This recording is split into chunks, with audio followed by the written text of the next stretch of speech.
బంగారం ధర ఈరోజు తగ్గొచ్చు, రేపు పెరగొచ్చు. కానీ 2026లో ఓవరాల్గా ఎలా ఉండబోతున్నాయి, ఎంత మేర పెరుగుతాయి, ఇప్పుడు పసిడి ధరలు ఎలాగున్నాయి? Watch this report.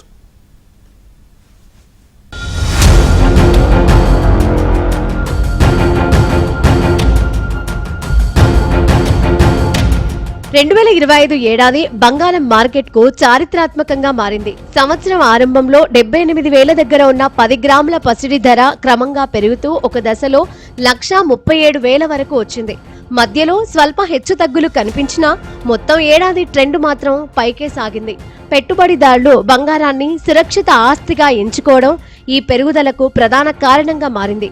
ఏడాదిలో పసిడి ధరలు బంగారం ఉన్నవారికి సిరులు కురిపించాయి.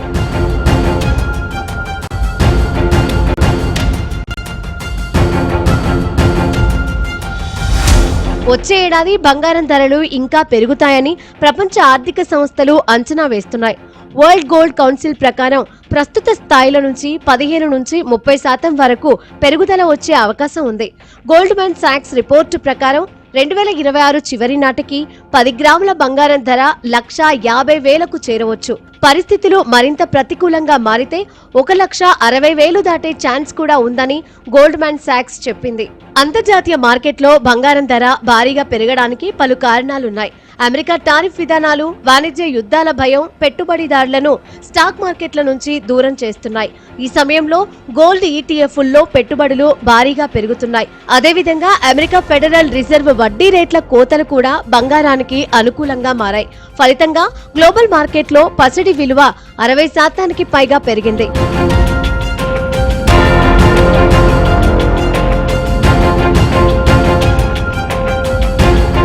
పెళ్లిల సీజన్ ఒకటే బంగారం ధర పెరుగుదలకు కారణం కాదు. ప్రపంచవ్యాప్తంగా కరెన్సీల విలువ తగ్గుతూ ఉండడం ప్రజలను బంగారం వైపు నడిపిస్తోంది. దేశాల మధ్య రాజకీయ ఉద్రిక్తతలు ఆర్థిక భద్రతపై అనిశ్చితిని పెంచుతున్నాయి. ఇదే సమయంలో సెంట్రల్ బ్యాంకులు తమ బంగారం నిల్వలను భారీగా పెంచుకుంటున్నాయి. అమెరికా, బ్రిటన్ లాంటి దేశాలు భారీ అప్పుల్లో కూరుకుపోవడం కూడా పసిడి డిమాండ్ను మరింత పెంచుతోంది.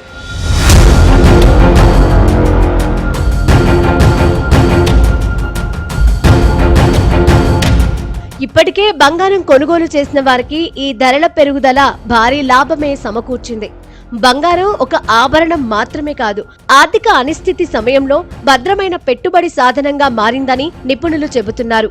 భవిష్యత్తులో అమెరికా ఫెడరల్ బ్యాంక్ వడ్డీ రేట్లు తగ్గించనుంది. అంతేకాదు సెంట్రల్ బ్యాంక్స్ సైతం పసిడి కొనుగోలుకు మొగ్గు చూపుతున్నాయి. అందుకే బంగారం ధర పెరుగుతుందని గోల్డ్మన్ సంస్థ తెలిపింది. పసిడి పెరిగినా డిమాండ్కు తగ్గట్లు మైనింగ్ చేయలేకపోతున్నారు. ఉన్న మైన్స్ లోనూ పసిడి లభ్యత తగ్గుతోంది. గత 20 ఏళ్లలో బంగారం ధరలు పడిపోయింది కేవలం 4 సంవత్సరాలు మాత్రమే. ఆ తగ్గడం కూడా చాలా స్వల్పం. కాబట్టి బంగారం కొంటే భవిష్యత్తులో డోకా ఉండదు. గోల్డ్ మైనింగ్ చాలా కాస్ట్లీ అఫైర్ గా మారింది. 2013లో బంగారం ధరలు 4.50%, 2014లో 7.9%, 2015లో 6.65%, 2021లో 4.21% తగ్గాయి. మిగతా అన్ని సంవత్సరాల్లోనూ పెరిగాయి. ప్రపంచవ్యాప్తంగా వివిధ దేశాల ప్రజలు తమ ఆదాయంలో సగటున 2% బంగారం రూపంలో దాచుకుంటుంటే అది భారత్లో 16%గా ఉంది. బంగారంపై ఎక్కువ మంది పెట్టుబడులు పెడుతూ ఉండడంతో పసిడికి ఇప్పట్లో డిమాండ్ తగ్గే ఛాన్సే లేదు.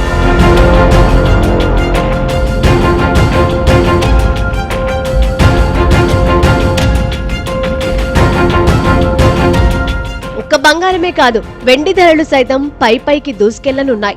తయారీ రంగంలో వెండి విచ్చలవిడిగా ఉపయోగిస్తూ ఉండడంతో దీనికి డిమాండ్ పెరుగుతోంది. సోలార్ ప్యానెల్స్, ఈవీ బ్యాటరీలు, సెమీ కండక్టర్లు, medical devices, robotics, satellites, advanced electronics లో వెండిని విపరీతంగా వాడుతున్నారు. డిమాండ్కు తగ్గట్లు వెండి లభ్యం కావడం లేదు. దీంతో వెండి పైన పెట్టుబడులు పెట్టొచ్చంటున్నారు విశ్లేషకులు.